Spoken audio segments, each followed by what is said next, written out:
കണ്ണൂരിലെ ഹജ്ജ് എംബാർക്കേഷൻ പോയിന്റിൽ നിന്ന് ഇത്തവണ 5000-ഓളം തീർത്ഥാടകർ യാത്രയാകുമെന്ന സൂചന. ഓരോ വർഷവും കണ്ണൂരിൽ നിന്ന് തീർത്ഥാടനം ചെയ്യുന്നവരുടെ എണ്ണവും വർദ്ധിക്കുന്നു. ഈ തീർത്ഥാടന കാലത്തെ സ്വാഗത സംഘം ഓഫീസ് ഉദ്ഘാടനം 29-ന് നടക്കും. ഇതുവരെ വന്ന കണക്കുകൾ അനുസരിച്ച് 4478 തീർത്ഥാടകരാണ് കണ്ണൂരിലെ ക്യാമ്പിൽ രജിസ്റ്റർ ചെയ്തിരിക്കുന്നത്. ഇത് ഒരുപക്ഷെ 4500 മുതൽ 5000-ഓളം തീർത്ഥാടകരായേക്കുമെന്നാണ് സൂചന.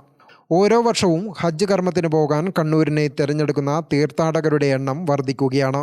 മറ്റ് എംബാർക്കേഷൻ പോയിന്റുകളെ അപേക്ഷിച്ച് സൗകര്യങ്ങളും സുഗമമായ യാത്രാ സൗകര്യവും വളണ്ടിയർമാരുടെ മികച്ച സേവനവുമാണ് തീർത്ഥാടകരെ കണ്ണൂരിലേക്ക് വരാൻ ഇടയാക്കുന്നത്. കൂടാതെ മറ്റിടങ്ങളെ അപേക്ഷിച്ച് ടിക്കറ്റ് നിരക്കിലും വലിയ മാറ്റവുമുണ്ട്. ഇത്തവണയും മികച്ച സൗകര്യങ്ങളൊരുക്കാൻ സംഘാടക സമിതി പ്രവർത്തനം ആരംഭിച്ചു. സംഘാടക സമിതി ഓഫീസ് ഈ മാസം 29-ന് രാവിലെ മട്ടന്നൂരിൽ ഉദ്ഘാടനം ചെയ്യും.